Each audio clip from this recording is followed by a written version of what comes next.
के बड़ी मुश्किल से कैसे कैसे जैसे तैसे करके, चाहे मशीनों के साथ खेला करके 77 पे आए। तो अब 400 पार कर रहे हैं, तो 77 को 2 से भाग कर दो, गुणा कर दो, तो 77 को करोगे कितना आएगा? बहुत होगा मुश्किल से, उन्हीं के हिसाब से 150, पौने 200, 200 हमें तो याद पड़ रहा है इस बार। अभी फिलहाल ज्यादा नहीं कहना चाहिए, लेकिन मुझे इस बार लग रहा है भारत का जो चुनाव हो रहा है वो मुझे कुछ 2004 का, जब उस वक्त मैं भी था भारतीय जनता पार्टी में और हमारे फादर फिगर भारत के भूतपूर्व प्रधानमंत्री अटल बिहारी वाजपेयी जी थे, और उस वक्त इंडिया शाइनिंग का नारा हुआ था और क्या क्या बातें नहीं हुई थी, और उस वक्त हम लोग देखते रह गए। और 2004 में आपको पता है कि कैसे प्रधानमंत्री मनमोहन सिंह जी प्रधानमंत्री बने और 10 साल तक रहे भी। तो इस बार हमको लग रहा है कि कहीं ऐसा ही ना हो जाए, 2004 इस बार रिपीट ना हो जाए। सर, नीतीश जी का भविष्य कैसे देखते हैं? खामोश, चलो। नहीं, इस पे क्या कहना है, जब अनाउंसमेंट हो ही गया है। अभी कुछ मामले लंबित हैं सुप्रीम कोर्ट में, वो अलग इशू है। अभी ये है कि इलेक्शन अनाउंस हो गया है और इन लोगों ने कर दिया है। मैं समझता हूँ लोगों ने स्वीकृति की है उसमें। जिसको जो कहना है कि गर्मी का कहना है, कि फेस्टिवल का कहना है, कि कोई धार्मिक पर्व का कहना है, वो सब तो जाएगा इनके पास। लेकिन ये भी कितना चैलेंजिंग होगा सर? चैलेंजिंग भी हो सकता है, बहुत ज्यादा। भाजपा दावा कर रही है 400 के पार। वो तो हर बार दावा करती है।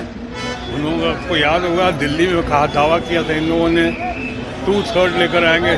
2/3 तो नहीं आई थी, लेकिन 2-3 सीटें आ गई थी। उसी तरह कहा 400 पार।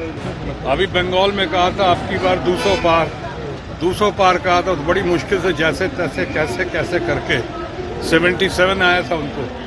तो 400 पार कह रहे हैं, तो उसी औसत से अगर चलें तो 77 + 2 कितना हुआ? 150, पौने 200 सीटें आएंगी, आना चाहिए जैसा वो कहते हैं। बहरहाल मैं समझ सकता हूँ ऐसा लोग क्यों कहते हैं। अपने काडर को, अपने कार्यकर्ताओं को की हौसला अफजाई करते हैं, बोलते हैं, ज़्यादा जानकर बोलते हैं ताकि लोगों में जोश बना रहे। ये कोई राजनीतिक बयान नहीं होता है, ये सिर्फ बयान होता है अपने कार्यकर्ताओं के लिए, अपनी पार्टी के लिए और लोगों को सुनाने के लिए। सर, जिस तरीके से इलेक्शन कमिश्नर ने आज कहा कि हेट स्पीच पे नजर रखी जाएगी, और हम सब जानते हैं कि हेट स्पीच किस तरह से आता है।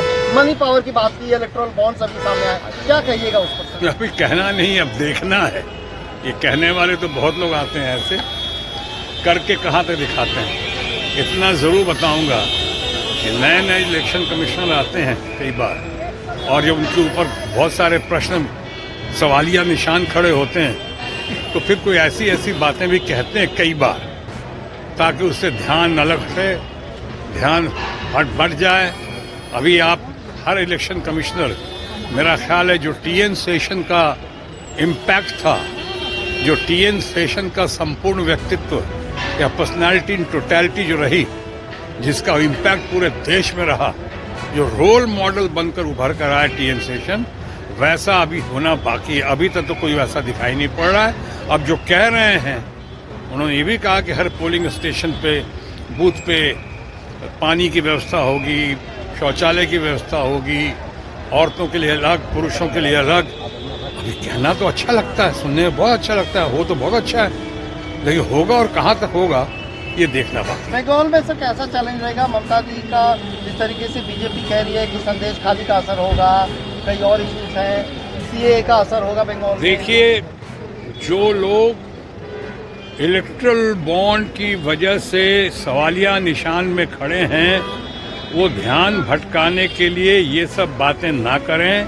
संदेश खाली में क्या होगा?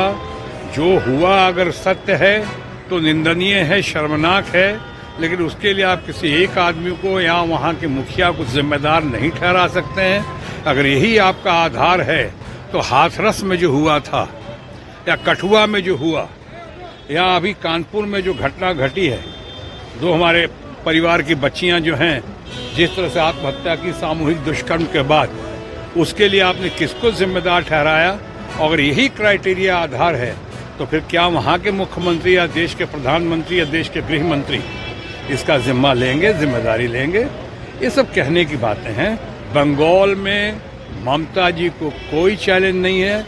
हाँ, ये बात और है कि बंगाल की ममता जी से आज पूरे देश की राजनीतिक व्यवस्था को चैलेंज मिल रहा है। सर, कविता को जिस तरीके से कल ईडी ने अरेस्ट किया है, टीआरएस की नेता, कैसे देखते हैं इस जगह? अरे भाई, मैं उसके बारे में पूरी जानकारी नहीं रख रहा हूँ अब तो, लेकिन इतना जरूर कह सकता हूँ, जिस तरह से ईडी चाहे जिस तरह से हमारे मित्र हैं सीबीआई के, चाहे इनकम टैक्स के, या जितने फ्रेंड्स हैं सरकारी एजेंसीज के, वो जिस तरह दबाव में आदेश अनुसार काम कर रहे हैं, आपने देखा होगा कि अब तो लोगों को पता चल गया है कि 96%, 96% से ज्यादा केसेस अगर हैं तो सिर्फ अपोजिशन के नेताओं पे हैं, और जो बाकी लोग हैं वो तो या तो भारतीय जनता पार्टी में जाके या भारतीय जनता पार्टी में शामिल होकर वॉशिंग मशीन से धुल चुके हैं।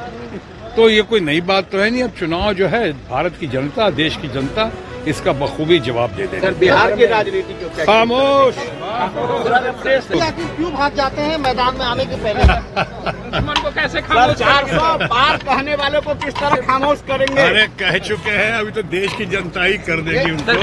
बिहार में भी सियासी उलटफेर खूब हो रहे हैं और नहीं, कई के लोग नाराज चल रहे हैं। दिल्ली में सारी बातें तो एक साथ नहीं होती। तारीखों का जो ऐलान हुआ है, किस तरीके से तैयारी, अब चूंकि जंग की तैयारी है एक तरह से चुनावी जंग की, मैं समझता हूँ बहुत अच्छी तैयारी, खासकर ऑपोजिशन की तैयारी बहुत जबरदस्त है, क्योंकि ऑपोजिशन को देश की जनता का भरपूर सहयोग और साथ और आशीर्वाद मिल रहा है। और जहां तक ममता बनर्जी का सवाल है, यकीनन ममता बनर्जी आज के दिन भी देश की सर्वशक्तिशाली, सबसे ज्यादा लोकप्रिय, सबसे ज्यादा इम्पोर्टेंट, सबसे ज्यादा प्रोमिनेंट और सबसे बढ़िया मुख्यमंत्री, lady leader of the masses ममतामयी ममता जी हैं। इसमें कोई दो राय नहीं है। आपने बड़े बड़ों को देखा है, उन लोगों को भी देखा है जो पुराने आपके साथी रहे हैं, वो कहते हैं 400 पार होगा। होगा क्या? नहीं, मैं तो कह चुका हूँ, तो हर बार कहते थे। आपको याद है बिहार में कहा था 2/3 लेंगे, तो बिहार में तो देखते रह गए, तोते उड़ गए। दिल्ली में कहा था इन्होंने कि केजरीवाल के विरुद्ध में कहा था कि 2/3 लेंगे, तो वहां पे 2-3 सीटें मिल गई, स्कूटर पार्टी बन गए वहां पे हमारे दोस्त भारतीय जनता पार्टी के।